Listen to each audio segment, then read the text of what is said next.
Welcome to our number whatever to the line. Hour 3.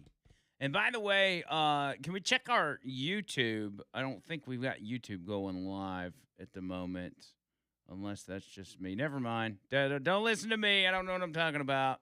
It's live. Sorry. I'm an idiot. If you want to get in, 205 545 9950. 545 9950. Would be glad to hear from you if you'll want to get in. Everybody's got opinions on the high school stuff about the recruiting going on.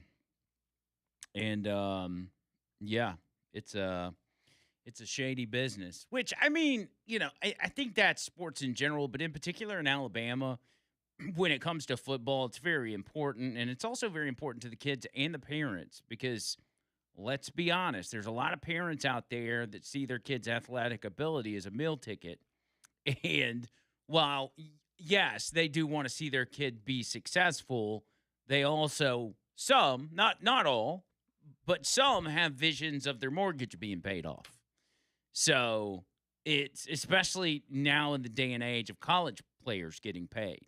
They can get that mortgage paid off a lot sooner than they used to and will do whatever it takes to make sure their kid has the right opportunities. And when you have big players and donors and athletic departments that are willing to slide a little money under the table to get so and so over here to the next county over or to a different school within the county, it's hard to say no. It's hard to say no. And some of these kids come from rough backgrounds to families that don't have money and live in poverty, and they want to be able to help these families be able to have what they need so their kid can keep playing ball. And it's wild, man. It's wild. And then that comes down to making money and ticket sales, and obviously winning games and championships helps. School money coming to the school, It's the thing is, if there's a way to make money, especially this day and age, you see a lot of this. If there's a way to make money, people are going to figure out how to do it. And you see so many people now, I've made this point before, but so many people now that work for themselves. If you go back 30 years or even 20 years, not many people work for themselves. It was rare that you even knew somebody that worked for themselves, or you had to own a business essentially to work for yourself. There was no independent contracting that you could just sign up for online like DoorDash or Uber or whatever. Like you had to go work for the man. You had to go work for a company. That was really your only options, especially as a young person or whatever. And now that's completely changed. Anybody and everybody can work for themselves. And it's not for everybody. I saw this firsthand in the sense of doing rideshare. And even with myself, like when I first started, I didn't fully understand it. But you've got to have a business mindset no matter what you do, even if it is rideshare or food deliveries or whatever. Because if you don't, you're just going to be broke and you're not going to be able to do it. And I mean in the sense of, one, paying your own taxes, setting money back for the cost associated with doing the job. In rideshare cases, putting money back for car maintenance, the fact that the wear and tear on your car is going to accelerate, the mileage and shorten the lifespan of your car, the damage that's caused by unruly passengers, different things that you've got to pay attention to that cost money while you're out there trying to make money. And it's, it's a balance. You got to have that mindset to be able to do it. And I don't think a lot of people do. But there's people out there that do have that mindset. You know, you see the emergence of the food truck industry. Like there's food trucks all over the place. You know, those are people that are getting out there and doing stuff for themselves, incredibly successful, and some really good food, man. When you think about food truck food, come on. I get stuck on these videos on Facebook where I think there's this one guy called Bama Burger Reviews or something. And I don't know the guy personally, but he's somewhere local, I guess. And he was in Aniana, and he stopped at a burger food truck that was at at the Marathon gas station where 75 and 231 meet. And it was called Smash Burger or something, and it was veteran owned by a Marine.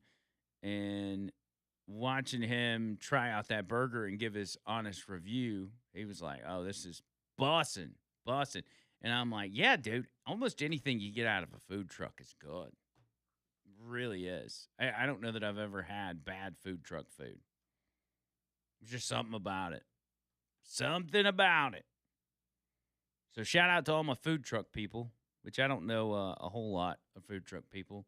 I know the Chubb Father. I know Colt Reese. They own Redemption.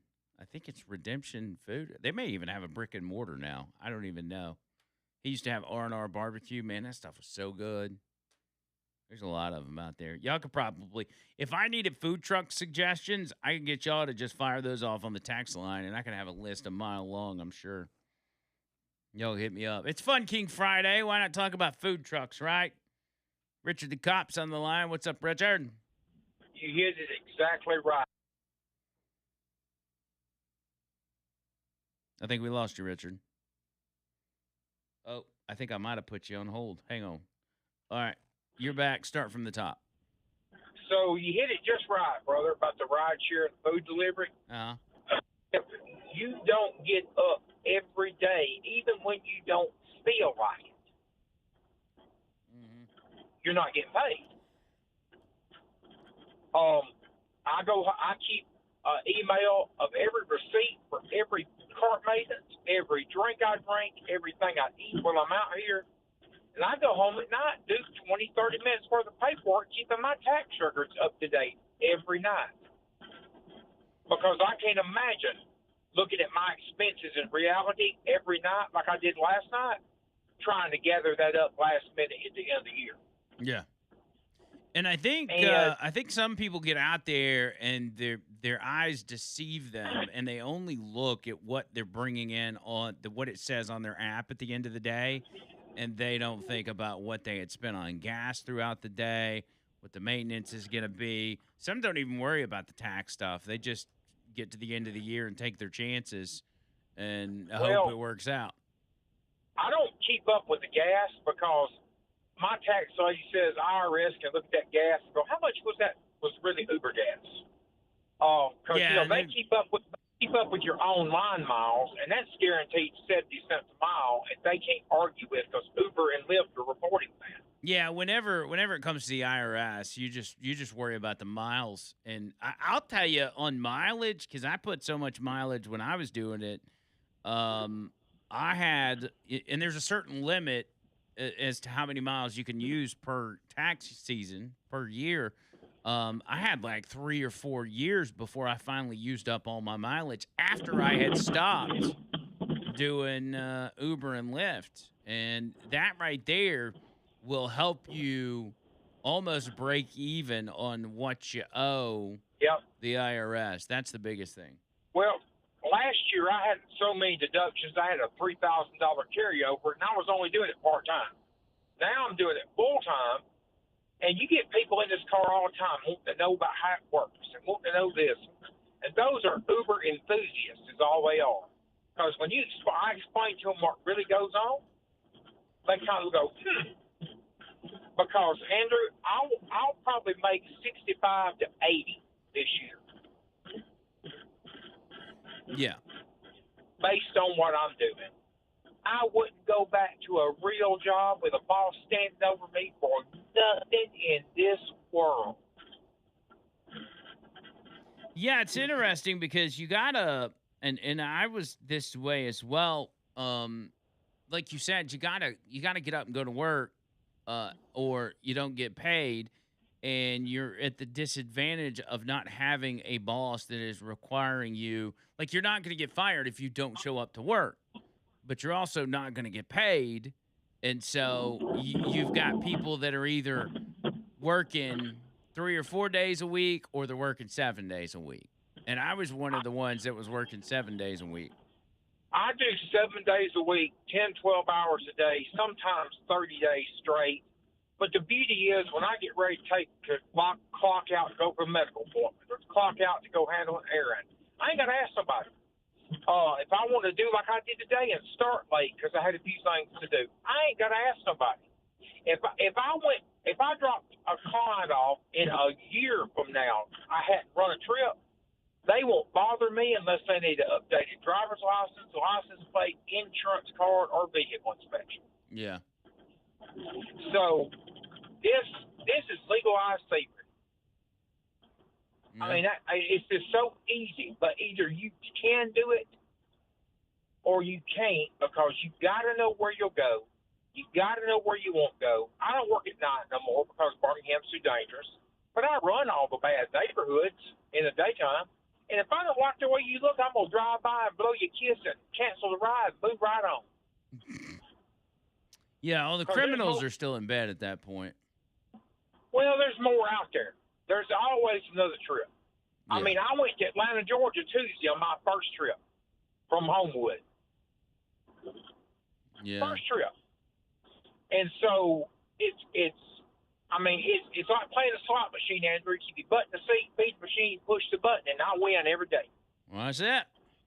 Roll Tide, boys. All righty. There's Richard the Cop with a little Uber knowledge for you. Tony's up next. Tony, what's happening? Hey, I just wanted to chime in on your food truck experience. Yeah. Well, I grew up in California, and I've worked out there a lot of years. And my first experience with a breakfast burrito on a food truck was the best. And because I'd never had one and never even heard of it. So they're like link sausage, bacon, hash browns, cheese, salsa, and extra cilantro. And I'm like, oh my goodness, this is heaven on a burrito. That and sounds amazing. I said, man, this is the way to go. So I've been making them ever since. Yeah. And that's been since the 80s. Because I worked at this place when the Challenger blew up. Yeah. Man, that sounds that delicious. was around the time I was working and had that. But it was the best breakfast burrito I ever had, other than the ones I make. That's good stuff, man. I'm a big cilantro guy too. Like if Yeah, I got something, I'm putting a lot of it on there. Yes, it makes the difference for me is extra cilantro. Oh yeah, there we go, baby. Yeah, good stuff, man. Right on, man. All right, Have a buddy. great day. See you, Tony. Yeah, now I'm hungry. Now I'm turning into Richard Dixon. You remember way back in the day when Richard Dixon had this time slot? And he would talk about food for 3 hours. That's what I'm about to do. I'm about to start talking about some food. So if y'all got suggestions, hit me up. Otherwise, I'm going to throw some headlines at you. 205-545-9950. That's 545-9950. More show coming up.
All right, 205 545 9950.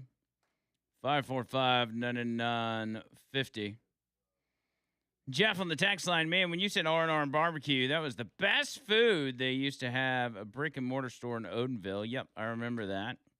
And they had the food truck. I don't know why he closed shop. Well, I remember his food truck caught on fire at one point. Like literally just burst into flames. And I think at that point he was kind of, I remember just watching all this transpire on social media. And he was like, I don't know what I'm going to do. And then I think he linked up with a friend of his and ended up starting a catering service that I think is now turned into a restaurant, or they definitely got a food truck, but maybe they got a restaurant. I'm not sure. But the food that they post, I'm telling you, dude, that food it looks fire. Fire. It's called the Redemption something. But you can find him on social media. Colt Reese. Craig says in Gardendale, in the old Kmart parking lot, they make the best shrimp burritos. They're huge and big shrimp in every bite, $12. Kmart in Gardendale. That's interesting. I might have to check that out. Bubba says being a self-employed trade worker is a good step to be ungovernable and uncancelable. Just saying. That is true. Seth says, talk about your craziest Uber passenger or story. I mean, it's been a while since I've done that, but I've done it several times. I'm trying to think. There's obviously the Mike the Midge story, which is probably the most famous one. There was the one Gandhi from Atlanta who was drunk at like 10 o'clock in the morning. Some other weird ones. Well, I've picked up a couple trans people. I don't know. Mike the Midge is probably at the top of the list. He was a little guy, and I picked him up at UAB Hospital. I think at the emergency room. I get there and I'm looking around and I don't see anybody, but I hear somebody yelling my name. And I'm looking and I don't see him. And finally, here comes wheeling up Mike in a wheelchair. And I'm like, oh, you're Mike. I didn't see you down there. And he's like, yeah, can you help me get my wheelchair in the trunk? And I'm like, sure. He's like, I'll just kind of slide out of my seat into your back seat, and then you put the chair up. So he kind of rolls up to the back seat and slides his little self out of the wheelchair into the back seat. And I fold up the thing and put it in the trunk, and we're on our way. We're just going across town to the building, the City Federal building. He says he's going to see his girl. And so we get there, and I pull up to the curb, and I get his wheelchair out and set it up, assuming that he's just going to kind of do what he did to get in and slide out of the back seat into the wheelchair, because he's got, I don't know what's wrong with him, but he's just got these two little kind of legs that dangle. And so I don't know if he's paralyzed or what. And he kind of looks at me, and then he looks at the ground where the curb is, and it's kind of at an angle to where you can't get the wheelchair up there. And then he looks back at me. He looks down again. He looks back up at me, and he says, you're going to have to do it. And I said, I'm going to have to do what? He said, you're going to have to pick me up and put me in the wheelchair. He said, you just got to put your hands under my armpits, pick me up, and sit me in the chair. And I'm like, dude, I really don't want to have to pick up a little person today, but I didn't have a choice. I'll tell you what happened right after this.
All right. Enough. I've done enough BSing. Enough BSing for a Fun King Friday. Y'all don't forget to go watch David Lanham and myself and Tony Gump from last night. It was actually a very funny episode. It's always funny when David Lanham comes in. He filled in for John Bird and always knocks it out of the park. He's a wild individual because, he's a few years older than me. I mean, I think he's in his late 40s. And he's just always going. And I'm like, how do you do it? Like, he left the podcast last night. He was like, yeah, I guess I'm going to go to somewhere downtown and do a set on open mic.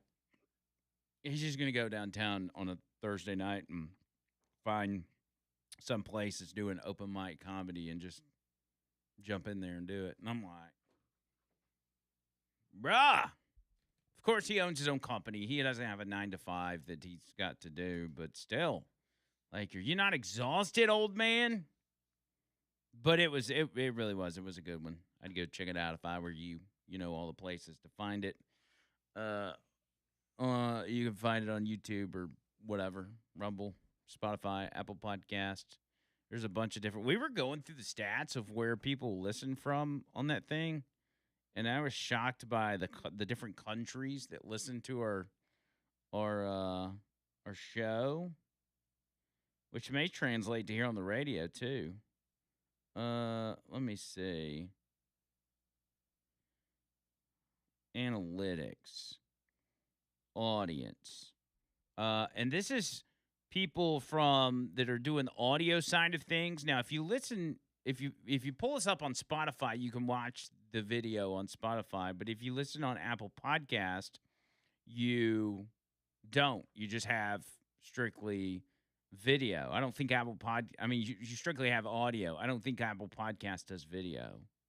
I mean, maybe they do now, but they didn't used to. Let's see if I look it up. Let's see if yeah, it's just audio. They don't do video. But anyway, that's beside the point. 46.5% is Apple Podcast, 20.6% is Spotify. Then there's like Apple Core Media, 11%, web browser, 10%, iHeartRadio, 3.7%. But here's the country. This is what's fascinating to me. If you look at across all platforms, 88.4% of our audience is from the U.S., 2.5% is in second place from Vietnam. 2.5% of our audience is in Vietnam, and 2.4% is in Canada, 0.6% in Australia, 0.5% in Brazil. And then it goes on, 0.5 in the UK, 0.4 in Germany, 0.3 in Bangladesh, 0.2 in Argentina, Japan, Mexico, and then 0.1 in Pakistan. Like, who's listening to our show in these places?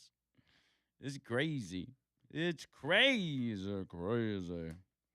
But anyway, that's neither here nor there. Let me move along.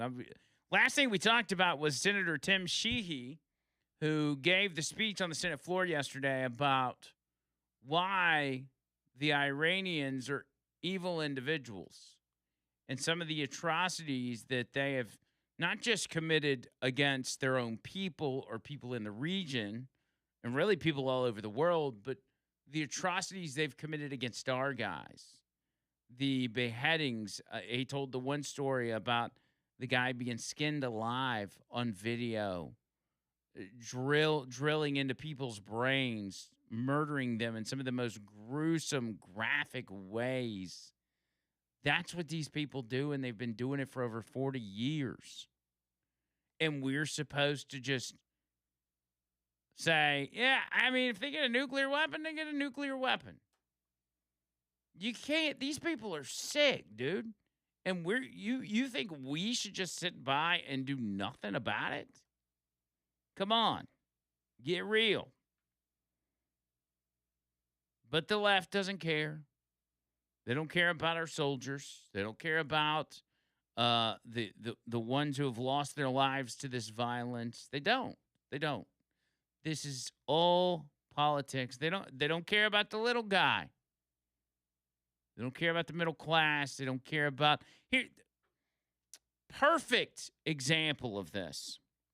So, the Obama Presidential Library, okay? The Obama Presidential Library is officially open, right? It's like this big spaceship looking thing in the middle of Chicago that you would think is like an evil lair for some supervillain.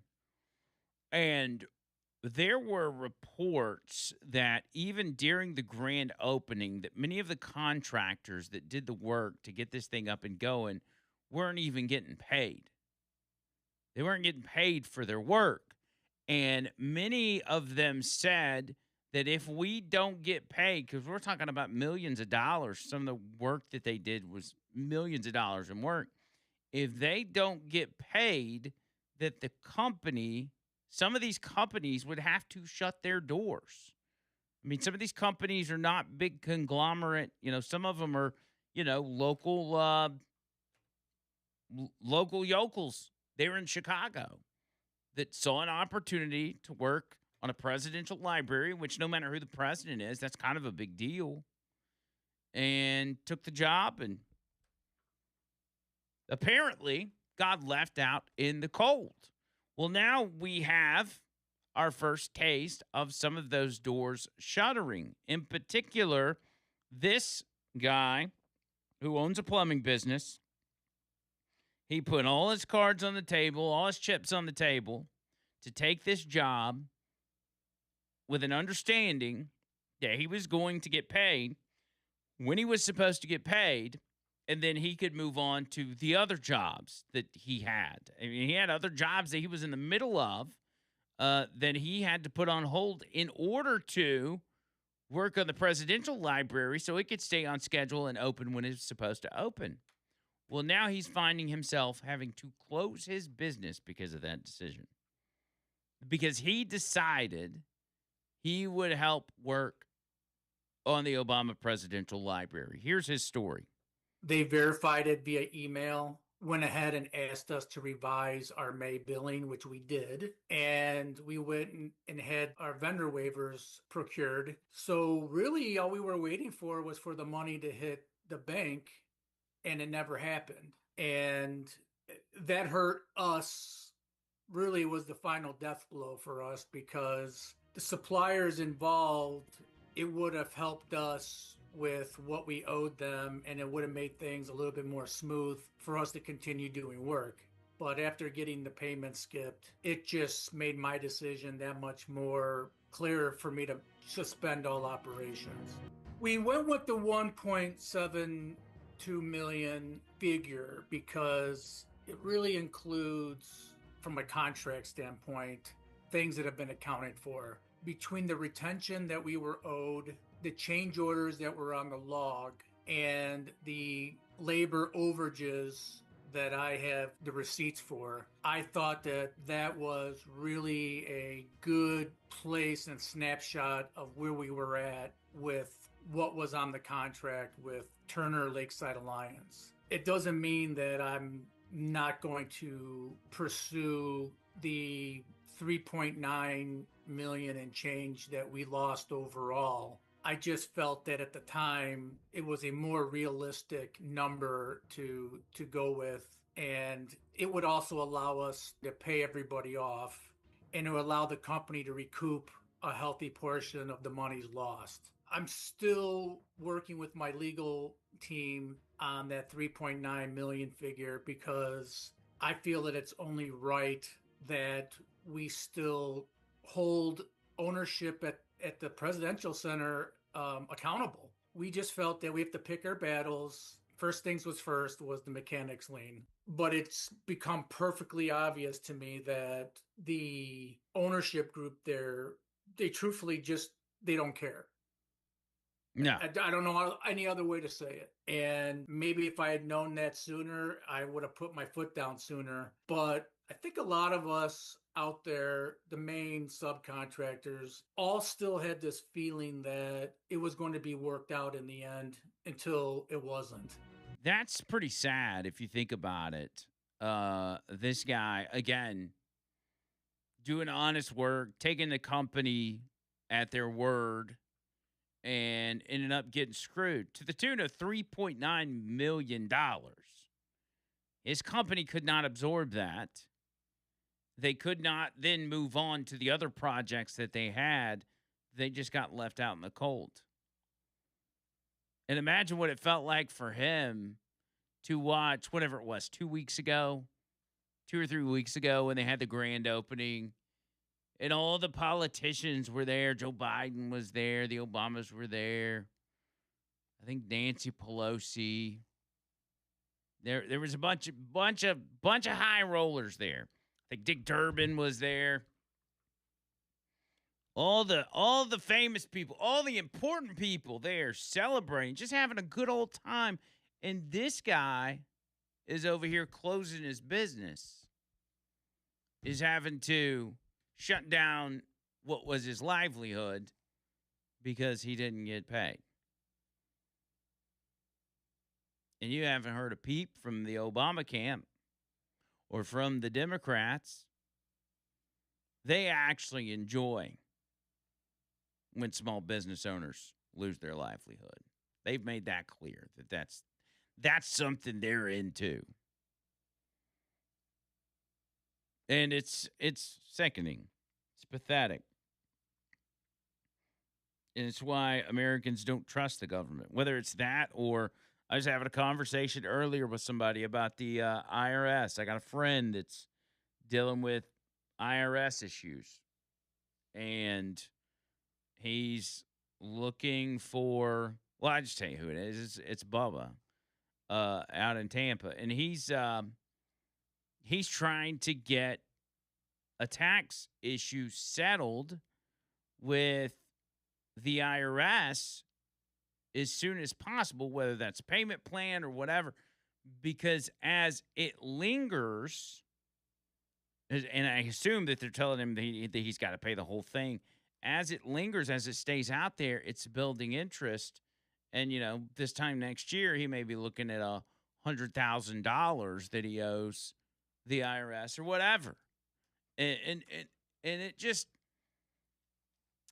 it's so disheartening the way the government works. So anyway, I was talking to somebody. I'm like, do you know anybody that we could get in contact with to maybe help with this issue?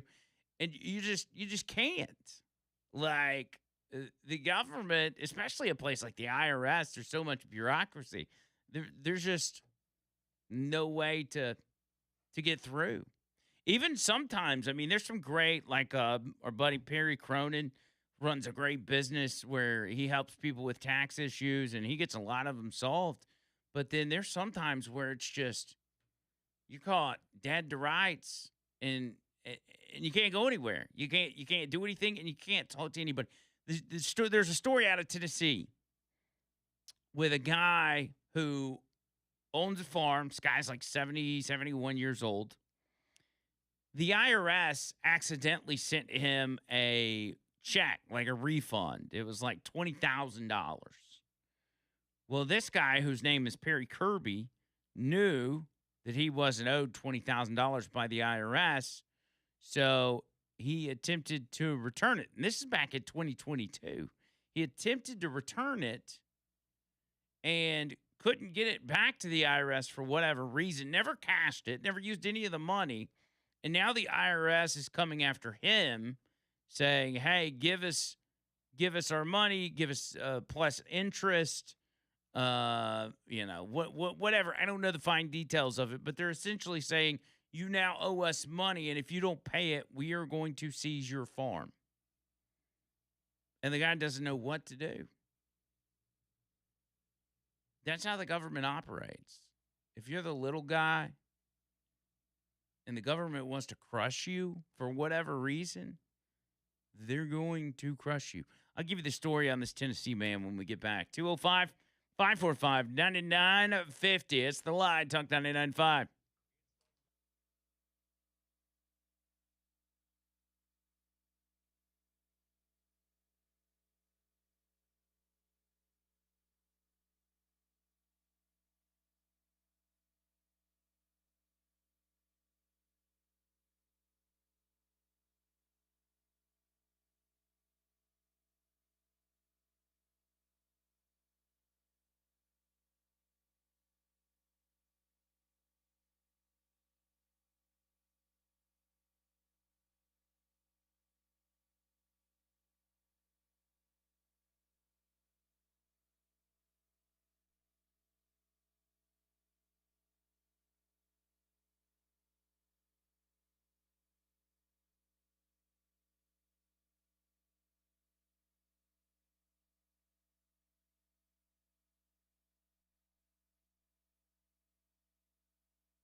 All right. So let me play this for you again.